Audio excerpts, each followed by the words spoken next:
जय हिंद। आज हम बात करते हैं प्राइवेटाइजेशन ऑफ पब्लिक इंटरप्राइजेस के ऊपर। इस चैप्टर को स्टार्ट करने से पहले हम इसका कुछ बैकग्राउंड जान लेते हैं। देखिए, जब हमारा देश आज़ाद हुआ था 1947 में, ठीक है, तो उस समय के जो हमारे देश के लीडर थे वो सोचने लगे कि अब हमारा देश आगे कैसे बढ़ेगा। तो उन्होंने 5 ईयर प्लान बनाया, 5 ईयर प्लान, ठीक है, जिसको हिंदी में हम बोलते हैं पंचवर्षीय योजना। इस 5 ईयर प्लान में सबसे ज्यादा जो फोकस किया गया था वो किया गया था एग्रीकल्चर के ऊपर। जिनको बैकग्राउंड में इंटरेस्ट नहीं है वो वीडियो को स्किप कर ले। जब हमारा देश 1947 में आजाद हुआ तो उस समय बना था 5 ईयर प्लान, और 5 ईयर प्लान का जो मुख्य फोकस था वो था एग्रीकल्चर के ऊपर। अच्छा, 5 साल बीत जाने के बाद हमारे पास आया second 5 year plan, second 5 year plan, ठीक है, द्वितीय पंच योजना। और इस 5 ईयर प्लान में जो मेन फोकस किया गया था वो किया गया था इंडस्ट्रीज पर, इंडस्ट्रीज पर, ठीक है, इंडस्ट्रीज पर। अब इसको समझिए, जो 5 साल का प्लान था 1947 के बाद, जो पहला पंचवर्षीय योजना बना था उसमें फोकस किया गया था एग्रीकल्चर के ऊपर। जो द्वितीय पंचवर्षीय योजना बनाया गया था वो किस पर फोकस किया गया था? इंडस्ट्रीज के ऊपर।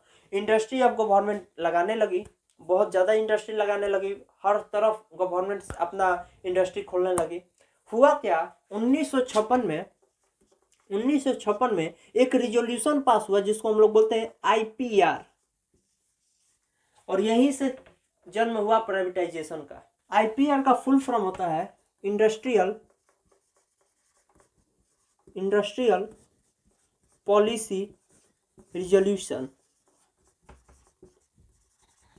ठीक है। ये जो पॉलिसी था इंडस्ट्रियल पॉलिसी रिजोल्यूशन, ये पॉलिसी अब डिवाइड कर दिया कंपनी को, कौन सा कंपनी अब प्राइवेट होगा, कौन सा कंपनी पब्लिक रहेगा, गवर्नमेंट किस कंपनी पर ज़्यादा मतलब ध्यान देगा, ये सब अब डिवीजन करने लगा। हुआ क्या कि पब्लिक सेक्टर इंटरप्राइजेज में करप्शन बढ़ने लगा, ठीक है। जो कंपनीज था उसमें सामान बनना था उसको चोरी से लोग बेच दे रहे थे। मान लीजिए कि 100 मार्कर बना, उसमें से 20 मार्कर एक वर्कर उठाया और चोरी से ब्लैक में बेच दिया, ठीक है। इससे हुआ क्या, गवर्नमेंट ऑफ लॉस में जाने लगा, गवर्नमेंट लॉस में जाने लगा। और तब 1991 में 1991 में ये डिसाइड हुआ कि अब जो पब्लिक सेक्टर इंटरप्राइजेज है अब उनको हम प्राइवेट करेंगे। प्राइवेट करेंगे मतलब क्या हुआ, अब उनको हम बिजनेसमैन के हाथों में बेच देंगे, ठीक है। तो 1991 में ये बात फाइनल होने लगी कि हम इस सेक्टर को अब प्राइवेट के हाथों में कर देंगे, यानी प्राइवेट में कन्वर्ट कर देंगे, बिजनेसमैन के हाथों में दे देंगे, ठीक है। लेकिन ऐसा नहीं है कि जो जितने भी सेक्टर थे वो लॉस में जा रहे थे। आप 12th में पढ़ेंगे, इसी पर एक चैप्टर है इंडियन इकोनॉमी 1950 टू 1991, इसी पर आधारित है। वहां पर आप पूरा मतलब डेप्थ में पढ़ेंगे प्राइवेटाइजेशन कैसे स्टार्ट हुआ। लेकिन ऐसा भी नहीं है कि जितने प्राइवेट सेक्टर थे वो सारे लॉस में जा रहे थे। गवर्नमेंट ने हमको कुछ अच्छा भी चीज दिया, ऐसे कुछ सेक्टर थे जो प्रॉफिट में भी जा रहे थे, बहुत उससे प्रॉफिट भी हो रहा था गवर्नमेंट को। कौन सा ऐसा सेक्टर थे? देखिए, उनको हम बोलते हैं नवरत्न। नौ का मतलब क्या होता है? 9, रत्न का मतलब वैल्यूएबल। तो 9 ऐसे इंडस्ट्री थे, 9 ऐसे पब्लिक सेक्टर इंडस्ट्रीज थे जो बहुत प्रॉफिट में जा रहे थे। वो कौन से 9 रत्न थे, एक झलक उन पर भी देख लेते हैं और तब शुरू करते हैं। बढ़िया चैप्टर है। देखिए, पहला है भारत पेट्रोलियम, पेट्रोलियम पहला। सेकंड, हिंदुस्तान पेट्रोलियम, जिसको हम लोग बोलते हैं एचपी। थर्ड है इंडियन पेट्रोलियम। देखिए, ये वो कंपनीज है, ये वो सेक्टर है जो गवर्नमेंट को प्रॉफिट देती थी, अभी भी दे रही है। हिंदुस्तान पेट्रोलियम एचपी का अभी भी आप जाएंगे तो पेट्रोल पंप है, ठीक है। फोर्थ है हमारा, शॉर्ट फॉर्म लिखते हैं ONGS, oil and natural gas corporation. Next है हमारा SAIL, steel authority of India limited, ठीक है। उसके बाद है हमारा VSNL, विदेश संचार निगम लिमिटेड, विदेश संचार निगम लिमिटेड। ये अब कन्वर्ट हो गया BSNL। BSNL का पहले सिम देखे होंगे, नाम सुने होंगे, सिम आता था BSNL का, तो BSNL का फुल फॉर्म हो गया भारत संचार निगम लिमिटेड, और उसी का पहला नाम BSNL का पहला नाम क्या था, VSNL विदेश संचार निगम लिमिटेड। ठीक है, नेक्स्ट आता है हमारा NTPC, national thermal power corporation limited. National thermal power corporation limited आपको याद करने का जरूरत नहीं है, ठीक है, 12th में पढ़ेंगे, अभी तो 10th पढ़ने में ही हालत खराब हुआ है। कितना हो गया भाई, 2 2 4 2 6 1 7, ठीक है। अच्छा एक ले लो भैया, BHEL था, ठीक है, अभी भी है, Bharat heavy electrical limited, Bharat heavy electrical limited. उसके बाद आता है हमारा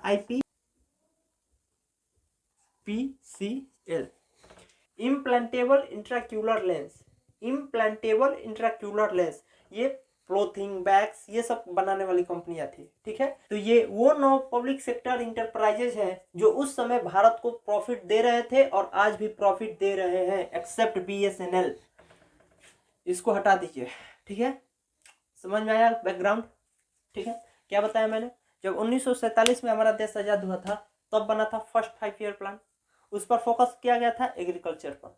जो सेकेंड 5 ईयर प्लान बना किस पर फोकस किया गया, इंडस्ट्रियल पर, इंडस्ट्रीज बैठाना है। अच्छा 1956 में एक रिजोल्यूशन पास हुआ, एक पॉलिसी पास हुआ जिसको हम लोग बोलते हैं IPR, इंडस्ट्रियल पॉलिसी रिजोल्यूशन।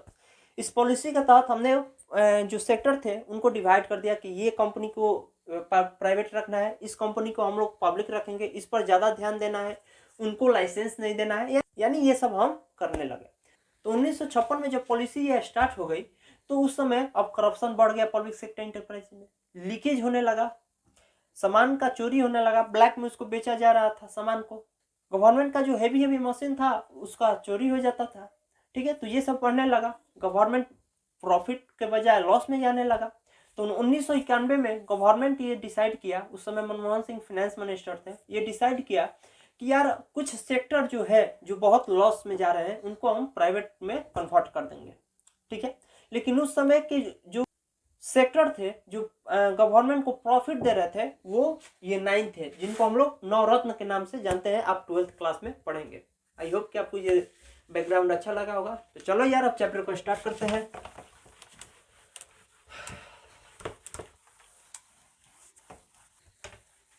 चलिए, क्या है प्राइवेटाइजेशन, इसके जगह आपके बुक में जेड भी लिखा होगा। Privatisation is the process of transfer the ownership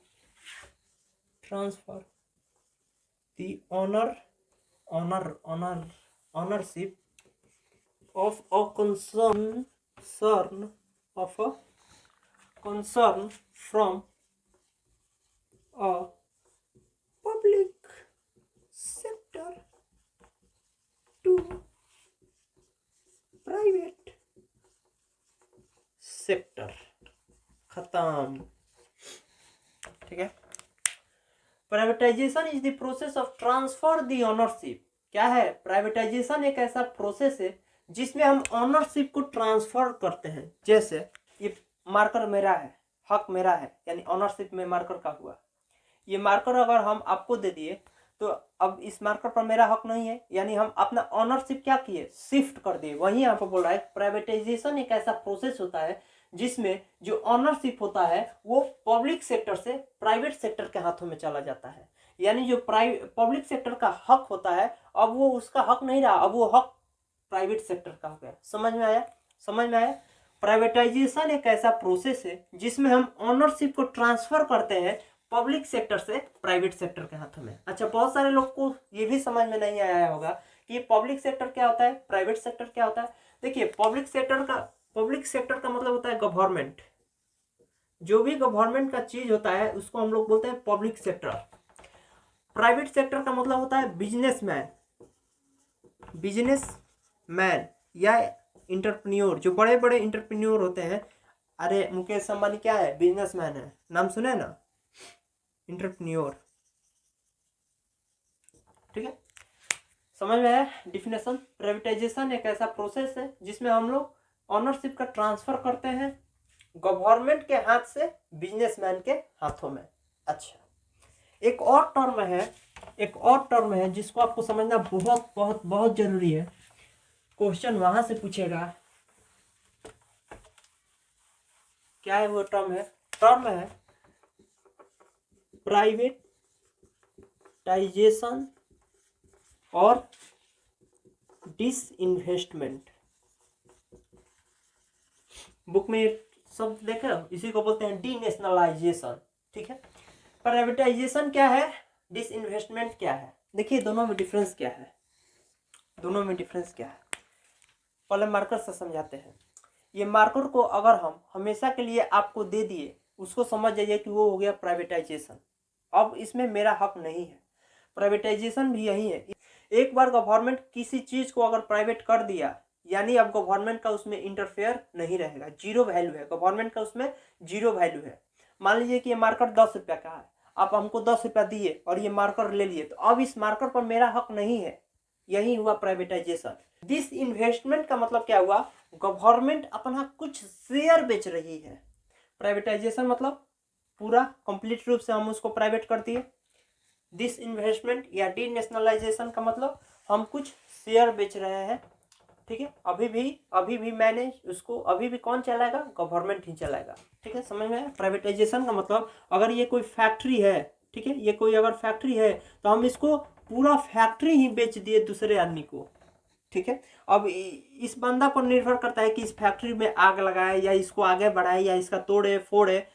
government को इससे मतलब अब नहीं है। मतलब क्या हुआ कि फैक्ट्री को हम फुल बेच दिए किसी को, यहाँ पर वो मतलब नहीं है। ये जो फैक्ट्री है इसमें वो सिर्फ पार्टनर बना है, जिसको गवर्नमेंट ने कुछ अपना शेयर दिया है, बेचा है, वो सिर्फ इसका पार्टनर बना है। ये नहीं कि वो भी जो मन फैक्ट्री में करेगा, अभी भी इस फैक्ट्री को कौन चलाएगा, गवर्नमेंट ही चलाएगा।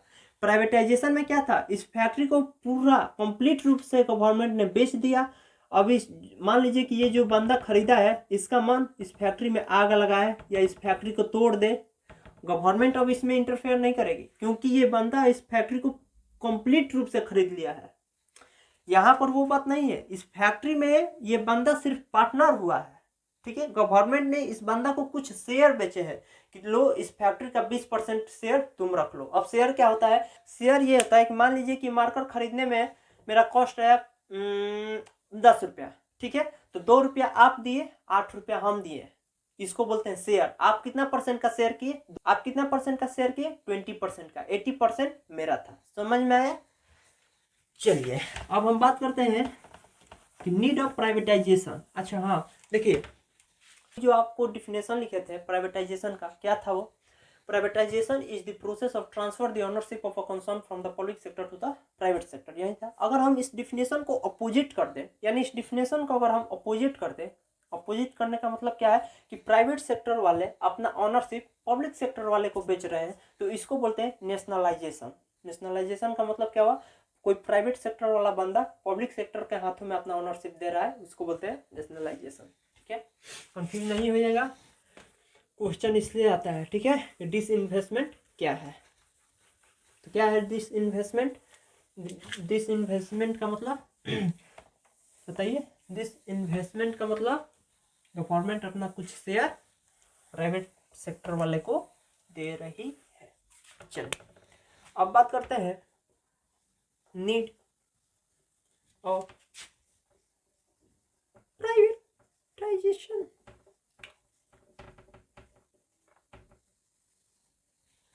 Need of privatization, first point है improvement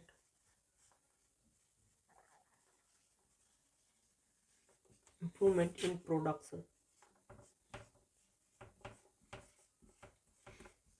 improvement in production. Second point है इंक्रीज इन कंपटीशन। ठीक है, increase in competition. Third point है reduction in extra tax burden, ठीक है, 3 हुआ। फोर्थ पॉइंट है कंट्रोल ऑन बजटरी का स्पेलिंग देख लीजिएगा, बजटरी डिफिसिट्स, ठीक है। 4 पॉइंट लिखा है, improvement in production, increase in competition, reduction in extra tax burden, control on budgetary deficits का मतलब होता है घाटा। अच्छा, क्या है कहानी, देखिए पहला पॉइंट यहाँ पर कह रहा है, क्वेश्चन है कि नीड फॉर प्राइवेटाइजेशन का जरूरत क्यों है, इंडिया को प्राइवेटाइजेशन को जरूरत क्या है, क्यों सरकार जो पब्लिक सेक्टर है उसको प्राइवेट करने के चक्कर में है। पहला कारण है इम्प्रूवमेंट इन प्रोडक्शन। देखिए जब प्राइवेट कोई चीज हो जाता है ना तो कंपटीशन बढ़ जाता है। अगर 2 दुकान सामने समोसा का खुल जाए ना तो इन दोनों में कंपटीशन बढ़ जाएगा, मेरा अच्छा दुकान चले तो मेरा अच्छा दुकान चले, और दोनों में जब कंपटीशन बढ़ जाएगा तो क्या करेगा, दोनों प्रयास करेगा कि मेरा सामान अच्छा बने तो मेरा सामान अच्छा बने, यानी हमारा प्रोडक्शन क्या हुआ, अच्छा हुआ। तो वही बोल रहा है कि जब हमारा चीज़ कोई भी सेक्टर हमारा अगर प्राइवेट हो जाता है तो उसमें जो प्रोडक्शन होता है वो सुधार जाता है। इम्प्रूवमेंट इन प्रोडक्शन यानी प्रोडक्शन में सुधार आना। इम्प्रूवमेंट इन प्रोडक्शन कब होगा, जब मार्केट में कंपटीशन बढ़ जाएगा, जब मार्केट में कंपटीशन बढ़ जाएगा, ठीक है। तो इम्प्रूवमेंट इन प्रोडक्शन कब होगा, जब मार्केट में कंपटीशन बढ़ जाएगा। कंपटीशन मार्केट में कब बढ़ेगा, जब हम कोई पब्लिक सेक्टर को प्राइवेटाइज कर दें, ठीक है, उसको प्राइवेट सेक्टर में कन्वर्ट कर दें। सेकेंड है इंक्रीज इन कंपटीशन, जब हम किसी चीज़ को प्राइवेट सेक्टर में कर देंगे, मान लीजिए कि हम आपको एग्जाम्पल देते हैं इलेक्ट्रिसिटी का। इलेक्ट्रिसिटी, अभी भारत में इलेक्ट्रिसिटी को बनाने वाला सिर्फ एक ही बंदा है और वो है गवर्नमेंट। इंडियन गवर्नमेंट ही इलेक्ट्रिसिटी को बनाती है। अब सपोज कीजिए कि 10 लोग भारत में इलेक्ट्रिसिटी बनाने लगे, 10 लोग, गवर्नमेंट तो बना रही है अकेला, ये मोनोपोली मार्केट हुआ। जो भी चीज सिंगल, आप अल्टरनेटिव मार्केट में पढ़े हैं ना, सिंगल प्रोड्यूसर और बायर, खरीदने वाले बहुत लोग हैं, सिंगल प्रोड्यूसर है, खरीदने वाले बहुत सारे लोग हैं, और ये जो प्रोड्यूस करा है बंदा, इसका कोई क्लोज सब्स्टिट्यूट नहीं है, उसको क्या बोलते थे, मोनोपोली मार्केट। यहाँ पर क्या है, इंक्रीज इन कंपटीशन, जैसे हम आपको एग्जांपल दिए इलेक्ट्रिसिटी को बनाने वाला सिर्फ गवर्नमेंट है। अगर 10 लोग बनाने लगे इलेक्ट्रिसिटी तो जो आपका बिल है 9 रुपया यूनिट, 10 रुपया यूनिट, वो कम हो जाएगा, ठीक है। मान लीजिए कि ये भी है, ये भी है, ये भी है, ऐसे ऐसे कर 10 लोग हैं, तो ये बोलेंगे कि आप मेरा इलेक्ट्रिसिटी ले जाइए 8 रुपया यूनिट, ये बोला कि नहीं मेरा ले जाइए ना 7 रुपया, ये बोला कि मेरा ले जाइए 3 रुपया यूनिट। तो इसमें क्या हुआ, कंपटीशन लग गया, ठीक है। तो प्राइवेटाइजेशन जब हो जाएगा तो इंक्रीज इन कंपटीशन क्या हो जाएगा, बढ़ जाएगा। ऐसे ही यहाँ पर लिखा भी है, इंक्रीज इन कंपटीशन, कंपटीशन क्या होगा, बढ़ जाएगा। अच्छा, थर्ड है reduction in extra tax burden, जो गवर्नमेंट को एक्स्ट्रा पैसा लगता है। एक्स्ट्रा पैसा कैसे लगता है, जो हम बताए थे ना कि जो पब्लिक सेक्टर इंटरप्राइजेज है वो लॉस में जा रही है, जितने भी प्राइवेट सेक्टर, जितने मतलब सभी के सभी लॉस में नहीं जा रहे हैं, जो मैक्सिमम प्राइवेट सेक्टर है वो लॉस में जा रहे हैं। क्यों लॉस में जा रहे हैं, ब्लैक में सामान बेचा जा रहा है, जो भी मार्कर बन रहा है इसको हम ब्लैक में बेच दिए, हैवी जो मशीन है उसका चोरी हो जा रहा है, ठीक है, करप्शन बढ़ गया है। तो इसीलिए सरकार क्या चाहती है, उस सेक्टर को ही हम प्राइवेट कर दें, ठीक है, ताकि हमको एक्स्ट्रा बर्डन, जो एक्स्ट्रा मेरा पैसा लग रहा है कि सर मेरा सामान चोरी, मेरा मशीन ही गायब हो गया, आप नया मशीन लगवाइए, ये एक्स्ट्रा पैसा खर्चा हुआ। मेरा हम बना रहे हैं 100 मार्कर, 20 मार्कर गायब हो गया और 20 एक्स्ट्रा बनाना पड़ा, वो पैसा कहाँ से आया, सरकार की जेब से आया। तो वो जो एक्स्ट्रा पैसा सरकार दे रही है वो ना देना पड़ रहा है, इसके लिए वो क्या चाहती है, प्राइवेटाइजेशन करना चाहती है, ठीक है। तो रिडक्शन इन एक्स्ट्रा टैक्स, जो एक्स्ट्रा बर्डन लग रहा है, जो एक्स्ट्रा पैसा लग रहा है वो गवर्नमेंट को ना देना पड़े, इसके लिए वो क्या करेगी, प्राइवेटाइजेशन के रास्ते चलेगी, प्राइवेटाइजेशन को चूज करेगी। अच्छा, फोर्थ है हमारा कंट्रोल ऑन बजटरी डिफिट। ये क्या है, अब मान लीजिए कि आपके पास 20 मार्कर है, 20 मार्कर है, ठीक है, इस 20 मार्कर में से हम 5 चोरी कर लिए, आपके पास कितना बचा, आपके पास बचा 15 मार्कर। अब ये 20 लोगों को मार्कर देना है, 15 मार्कर ही है, आप क्या करेंगे, आप क्या करेंगे, 20 लोग लाइन में खड़े हैं, 15 मार्कर है आपके पास, तो जो ज्यादा पैसा देगा उसको आप मार्कर देंगे, यही ना होगा भाई। मान लीजिए कि आपके पास 2 किलो आलू है, 2 किलो आलू है, लेने वाले के लिए 10 आदमी खड़े हैं, आप किसको देंगे? आप बोलेंगे कि 40 रुपये का जो लेगा तो 40 के लिए 5 आदमी उठा दे कि हाँ 40 पे दो। फिर आप बोले कि 80 रुपये का जो लेगा हम उसको देंगे, 2 आदमी हाथ उठाया कि 80 रुपये पे हमको दो। आप बोले कि 100 रुपये में जो लेगा हम उसको दे। इससे क्या हुआ? हमारे देश में इन्फ्लेशन बढ़ रहा है कि नहीं बढ़ रहा है? अगर सामान हमारे पास क्वांटिटी कम रहेगा तो क्या होगा? देश में इन्फ्लेशन बढ़ेगा। यहाँ पर क्या हो रहा है? Control on budgetary deficits. यहाँ पर क्या हो रहा है? जब हमारा पीई पब्लिक इंटरप्राइजेज लॉसेस में जा रही है तो वो पैसा हम लाएंगे कहाँ? गवर्नमेंट वो पैसा जो लॉस में उसका जा रहा है वो लाएगी कहाँ से? वो जो बजट बनाएगी उस बजट से पैसा निकालेगी, कितना पैसा हमारा इस कंपनी से घटा गया है वहां पर लगा है। ठीक है, तो इसको कंट्रोल करना है। तो कंट्रोल कैसे होगा? जब हम पीई को यानी पब्लिक इंटरप्राइजेज को प्राइवेटाइज कर दे तब होगा। ठीक है, ये पॉइंट रहा। आप एक पॉइंट और लिख सकते हैं, improve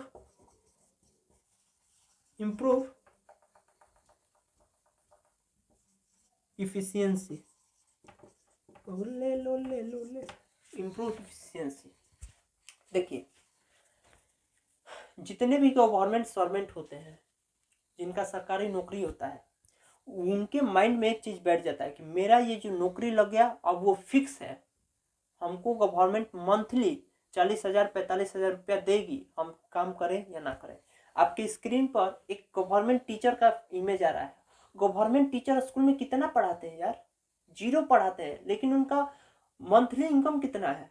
50,000 70,000 80,000 90,000 तक उनको मिलता है, और फिर पेंशन मिलता है जब रिटायर्ड होंगे। यही अगर प्राइवेट सेक्टर की हम बात करें, अगर हम प्राइवेट सेक्टर की बात करें तो उनको जो इनकम मिलता है वो मिलता है 30,000 40,000 50,000 मैक्सिमम। जो हाई लेवल के टीचर होंगे उनको 50,000 मिलता होगा। पब्लिक सेक्टर में काम बहुत कम लोग करते हैं। गवर्नमेंट हॉस्पिटल में चल लीजिए, वहाँ का जो गवर्नमेंट डॉक्टर है वो टाइम पर नहीं आता है। गवर्नमेंट टीचर की हम बात कर लें, वो टाइम से पढ़ाता नहीं है, कुछ नहीं पढ़ाता है, आता है बैठता है जाता है। और उन लोग का पेंशन कितना है, उन लोग का मंथली इनकम कितना है, तो उनको सुधारना है, इम्प्रूव इफिशियंसी। ठीक है, तो ये रहा यार नीड ऑफ प्राइवेटाइजेशन। प्राइवेटाइजेशन का जरूरत क्यों है? अब हम चलते हैं argument in favour of privatisation, जो कि मोस्ट इंपॉर्टेंट है। Argument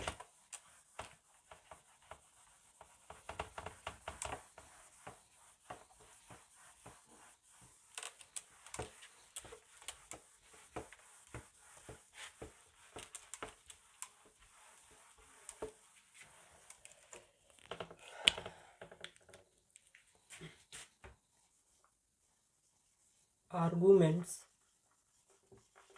in favor of privatization। गलत, प्राइवेटाइजेशन।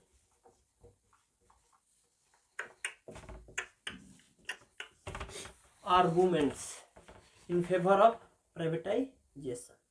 चलिए शुरू करते हैं, last topic. First point, creation of competitive environment. देखिए, जो नीड ऑफ प्राइवेटाइजेशन बताए थे ना, अगर वो पॉइंट याद है आर्गुमेंट में वो पॉइंट लिख सकते हैं, चलेगा। अगर वो पॉइंट नहीं याद है, आर्गुमेंट वाले पॉइंट याद है, नीड वाले में घुसा दीजिएगा, चलेगा।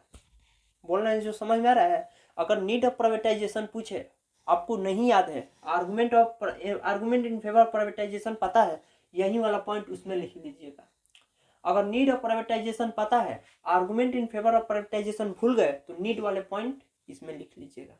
ठीक है, allow creation of competitive environment. Second point आता है ग्रेटर इन्वेस्टमेंट इन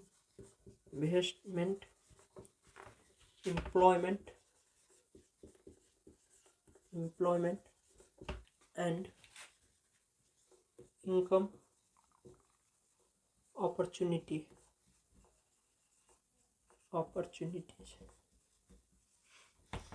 ठीक है, greater investment, employment and income opportunities. Third argument आता है इम्प्रूवमेंट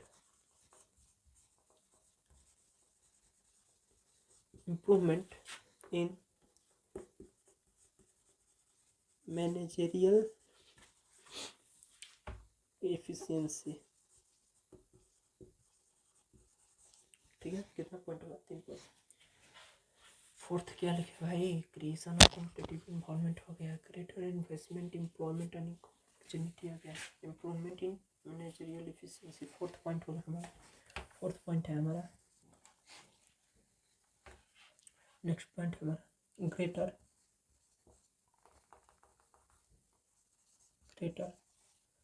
फ्लेक्सिबिलिटी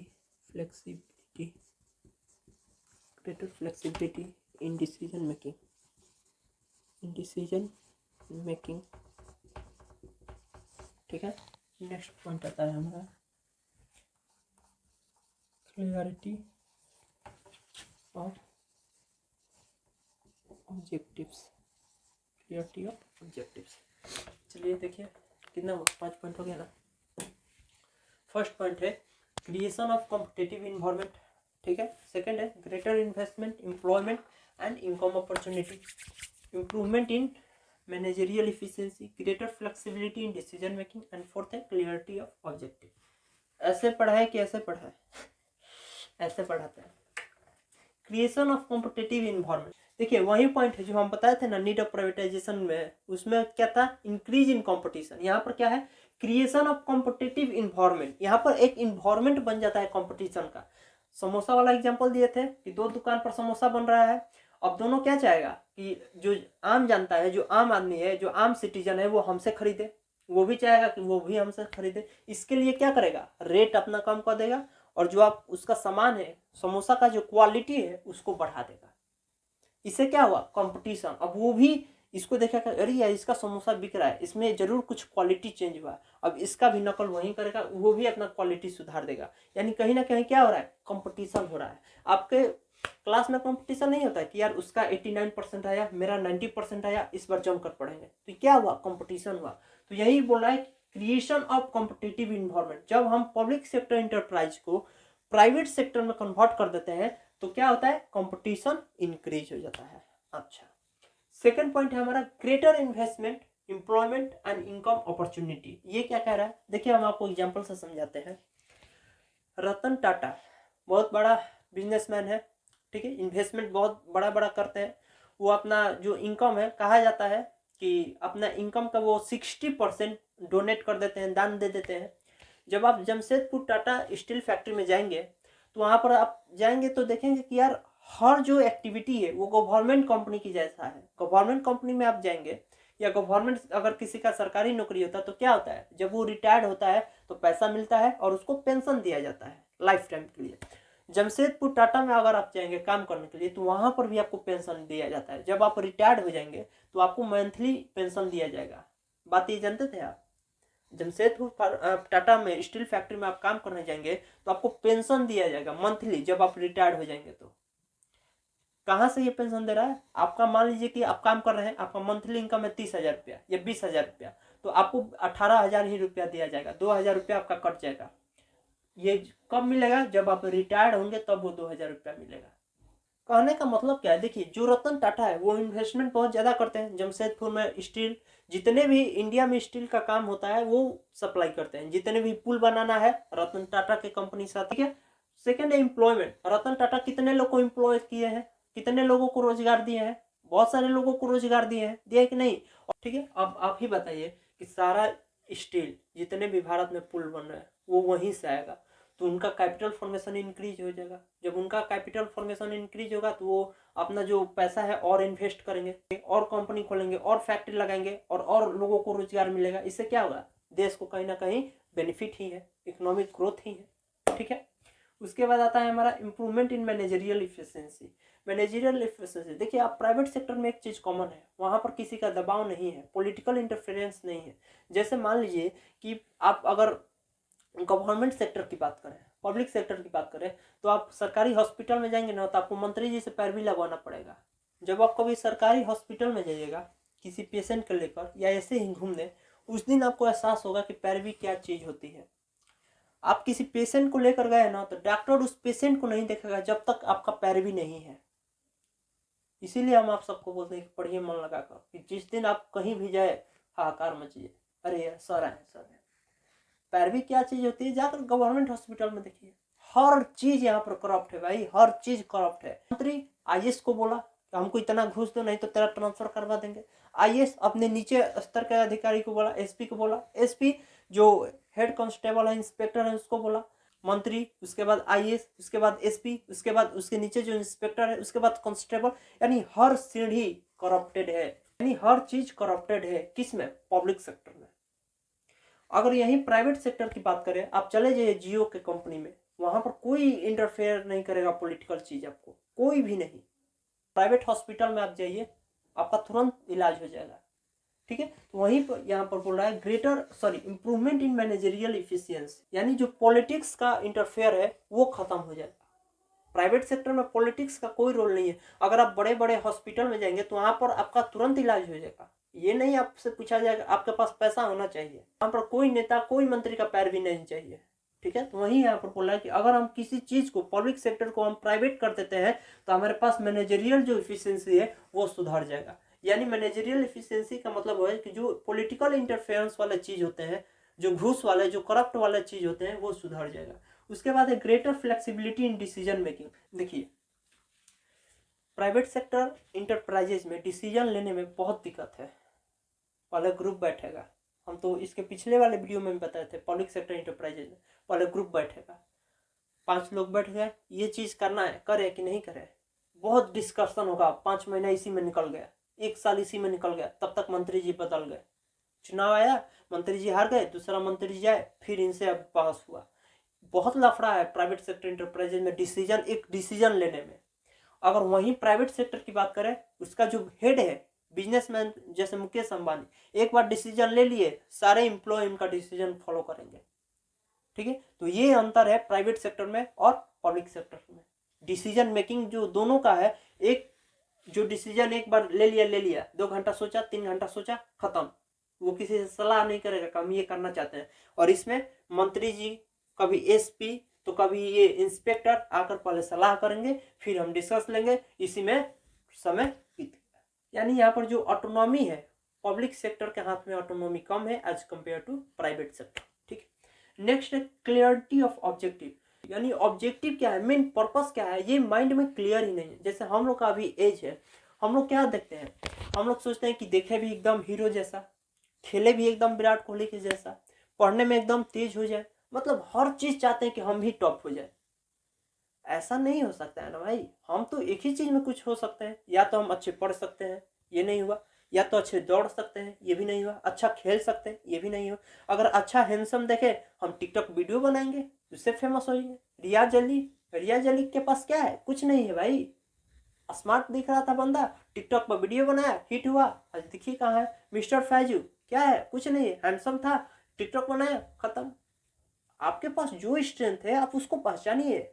आप अच्छे से दौड़ सकते हैं, आप अच्छे से पढ़ सकते हैं, आप अच्छे से क्रिकेट खेल सकते हैं, आप अच्छे से फुटबॉल खेल सकते हैं। आपका जो इंटरेस्ट है आप कीजिए, जो इंटरेस्ट है कीजिए। आप अपने गोल पर फोकस रखिए, आपका गोल क्लियर होना चाहिए, आपका गोल क्लियर होना चाहिए कि हमको यही करना है। कोई कुछ भी कहे, हमको ये करना है तो करना है, खत्म, हटाइए बात।